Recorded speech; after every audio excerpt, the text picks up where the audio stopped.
when work is stressful, what do you do to take care of yourself? It sounds like work is really stressful. So, Yeah, these days it's not as much. Um, I think I'm more prepared for the nonsense and I handle it in a different way. But I'm a big basketball fan. I play it, I watch it, I talk about it, with friends. So basketball is that. Into music. So playing the keys. I try to do that as much. So I've been taking lessons for about 5 years now. So that's that's one of my outlets. And I guess in kind of where I'm shifting now, I MC. I do that, and that's something when I started. For people who don't know, MC is like master of ceremonies. So think of the person who gets people hyped at the reception or creates an order of service for the program, like whatever. So I started doing that a few years ago, and people are like, "Yo, I really dig it. You should do that more." So in doing that, like assessment or inventory of my abilities, I was like, "Hey, this is a gift of mine. I could use some of my business training to incorporate it in here." And I realized I like custom stuff. So I have a lot of custom suits. That's my thing. Or wardrobe, I should say, from shirts we to were suits, blazers. expecting to see one today. The people were. Oh, you were. Maybe next time if we have a follow up on that. But as I was praying of what God wanted me to do, and I'm still in that, but what He was kind of revealing to me seemed too simple, and I was like, all right, God, like, so I'm gonna MC people's weddings or whatever, galas, and I'm supposed to make a living off of that, or at least the kind of living I want. And then what? Like, how's that sustainable? Like when I'm 50 or like whatever. And some ideas came to me, like maybe I'm that person on, America's Got Talent, right? Or I always really liked Wayne Brady's work. Like, let's choose the New Deal, whatever show he got. So I got some of these ideas. So I took my gifts, my passion. I'm like, yo, I like this, and it's as simple as that. So I've been working on that, and um, I believe so far God is blessed. There have been people randomly who hit me up. There was this past weekend, somebody's MC canceled on him, and it was the day of the wedding. And there's a guy I had gone to high school with him, probably hadn't seen him in like 12, 13 years. And he hit me up and he was like, hey, could you do me, the solid or whatever? And it happened and he was very appreciative. He's like, he saved my day or whatever. So there's been little affirmations like that along the way. And as far as the custom suiting thing, there was an idea that some people call it the spirit. It's fine to do that, but there was an idea that came to me, and I believe it was spirit led, where I did this thing one time on my stories. For those of you who know how Instagram works, on my stories, called Pick My Fit, and I had a series of like items, and that drew like a big response. So I came with an idea where I'm like, all right, I'll redo my closet where it would be like Pick My Fit, and it'll be like an 8-part series, and you'll kind of see all the items, but it'll be me giving away a free custom item, whether you're male, female, and to people of all professions. And there'll be like 2 or 3 minute videos. You'll see some of the items. So I've written some of the scripts for that. It's something I'm excited to launch in the next 6 months or so in the new year. Hopefully, this video keeps me honest since now it's going to be out there. And But you said it to the world, okay? I You're know gonna do it. I did say it to the world. So it's really gonna be something like clean. It's not gonna be a podcast or anything like that. But I have an idea. It's developing. But God's blessed with this kind of new venture I'm going in. So we'll see what becomes of it. But this is what I like, and so this is what I'm doing. Yeah, I love that. And God is a man of his word. And if he puts something on your heart, like he has every Mm, intention of fulfilling his promise. And so it might not always look that way, you know what I mean? yeah, We for have to sure. we have to lean into him and trust that what he wants for us is bigger and better than what we can imagine for ourselves. Mm. And that resounds like loudly for me in my ears because there have been people who like I've met, somebody I was picking fabric with and making an item, and he has a big presence on social media or nationally, and he was like, yeah, if I have a gala or something like that. He had never come to Boston. This was Houston, and he was like, I'll be sure to hit you up and you kind of host that. And I was like, he doesn't know my work. He doesn't know what I'm capable of. At the time, I probably had like one post on Instagram. I just, got it like a month or so. And I was like, what about me or something like, like they say, like sometimes you're the brand, right? Like, what about me that he sees that he would trust with an event like this? So, my conversations with God, there's definitely been some affirmation. I love that for you. Love that for you. Yeah, yeah, yeah. Thank you, thank you, thank you. Yeah. Okay, you kind of answered one of my last questions, which is about like pursuing other opportunities. So it sounds like Hmm. we're doing the MC thing, we're giving Laura K free clothes, because you're giving away clothes and stuff. Yeah, yeah, yeah, yeah. I mean, I hopefully you follow that series, and that will be the kind of the incentive for everybody. Like, hey, you follow this 3 minute video, whatever length I decided to be, um, where I talk about different items and words of the day, that type of stuff. And at the end of it, I'll have like 4 or 5 questions. And if you answer them right, then you get a free custom, whatever. I know Kim Kardashian made that pantsuit hot for like women or like whatever it want, whatever you want it to be, whether it's a blazer or like a vest or a combination of things. It'll be kind of on, my dollar. I'll partner with one of my designers, and whoever follows me or whatever answers those questions, they'll get it. So if that is you, Laura K, um, I'll be glad to kind of supply that. So It'll be me, but for the people watching, you should share your Instagram so that they can know where to follow you and get involved in this project that you're going on. yes, yes, yes. So my MC name is Rose, and that is at Rose Petals Pathway.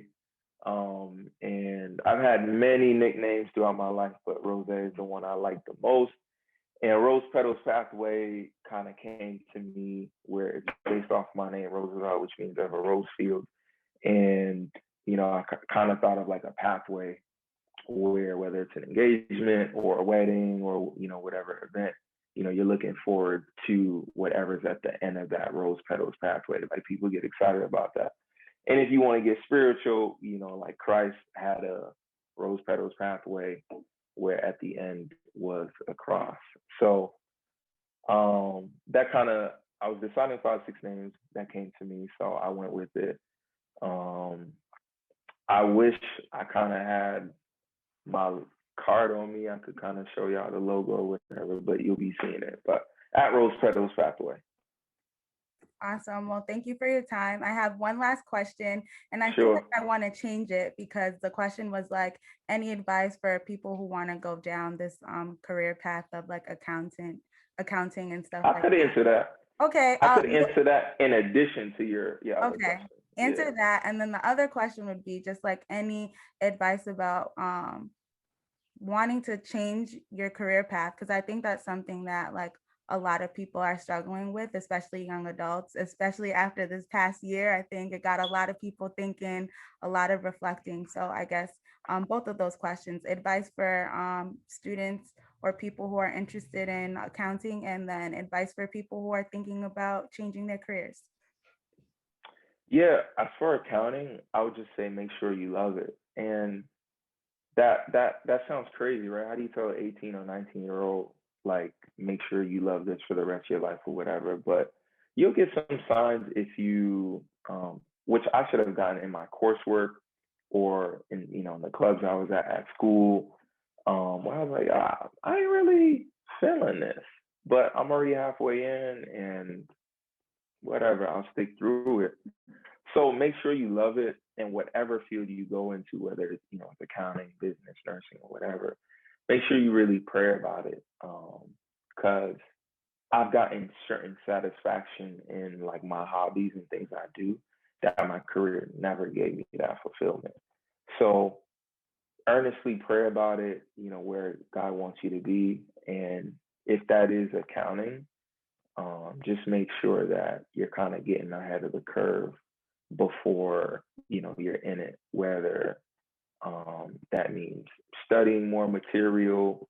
I think of people who like music, right? If you're a pianist, I don't have to, and I know this sounds contradictory, but I don't have to tell you to practice, right? Or let's go basketball reference. I don't have to tell you to get in the gym to put shots or do drills or whatever. Like you love that. Like you want to get better. You want to be your best self. So do that. Hit up the recruiting agencies, um, and just be mindful that when I encounter certain people, recruiters or bosses would tell me that I'm not ready for such and such position, or I'm asking for too much money, or like whatever. Believe in yourself and your abilities and things like that. As for the second question, people who want to change career paths or field, don't be scared. Um, Even as I talk, there's some doubt or there's some like, all right, how am I really gonna make this jump? But just do it. And I think the greatest example of that is, I would say, Jesus, right? His whole life up until he was 30, it was more so in carpentry, building tables and probably repairing roofs and, like masonry work. But we don't remember Jesus, for that specifically. We remember for the latter 3 years, the ministry. So he made that shift. Now, of course, he was destined for that. Like there was a plan, but the point being is you could be working in a career as a nurse for 10 years and you then go be a teacher and you're the best teacher and you make an impact on students. And there'll be a time where people will be like, you was a nurse? Like I can't see it. Or, sometimes people see me, they be like, yo, you had locks. Whereas at the time, some people who I met in that space, that those 5 or 6 years when I was growing my hair, they couldn't picture me without it. And now it's just a distant memory. So don't be scared. I think us as millennials or whatever generation you're in, social media has made it easier to get yourself out there, or have the confidence to believe that you can do anything. And that's something that my family, or particularly my mom's, always instilled. She always said, like, you could, her dream for me, ultimate dream, was to be in politics. But she was like, yo, you could do anything you want to do except be the president of the US because you weren't born here. So I've always had that support. um it's a little bit different to step out on it, but if you pray about it and you get that confirmation, you'll be good. I love that. Solid advice. And, I think just to jump on your point about Jesus, I think when we think about the Bible, literally every story, every person that is in the Bible is a story about a transformation. Someone being one way when they first meet Hmm. Jesus, and then they change um, into being the best version of themselves. So I think people who are thinking about changing their careers can think of it in that way as well. Like my life, all of my life references are memes. So there's this meme of Jesus, and he's in front of a little girl. The little girl is holding on to a tiny teddy bear, and he has a really big one behind his back, but she can't see it. And she loves the teddy bear, and God is like, Mm. just trust me. I know what's good for you. I have something better for you. But she sees what she sees, and she knows that she loves what she has. But if we trust God, we can see that He has things that are bigger and better for us. You know what I mean? And so um, I would say, listen to the whispers that you hear, listen to the Spirit of God telling you, like, this is the direction that you need to go in, because He knows what's best. And we need to trust him, you know what I mean? That's a great point. As far as like, that little girl reference, I know for me, although I studied business, I never had a business mindset. It was like 9 to 5, I'm gonna do this, I'm gonna climb the ladder and like whatever. And now some of the thoughts I've had or dreams I've had from, this just emceeing or like the clothes or music, just combining like my skills and my gifts. I never dreamt like that, like in my field. So, which is, a big positive. And just to touch on this, a little bit about like shifting. Sometimes you're scared of like, oh man, what will people think? Like, how you doing? Like that's dumb or that's whatever. And Jesus dealt with that too, where they're like, yo, ain't that Joseph's son? Like, ain't he the little dude that we used to see like on the strip doing this or that? So I think whatever emotion you're going through, and making a shift or anything in life at one point, I feel like you can find a reference in the Bible, if not Jesus specifically, of somebody who felt those same things. So I say go for it. I'm in a space where I'm supporting everything black. So if you Rooting do for makeup, I'll everybody put black. you, yeah, I'll put you on. That's if you do good work, that is right. If you cut hair, I'm there. No jokes about my hair. If you, He doesn't whatever, have like, hair, everyone. I know, right? As long as whatever product you're pushing, I'm with it. So, yeah. Awesome. Well, thank you so much for your time, for your insight. Like, I know that the people listening are going to be blessed, and I'm excited for you and this journey that you're going on. And I know Thank you, that thank God you. is going to do a good work in you. So, thank you.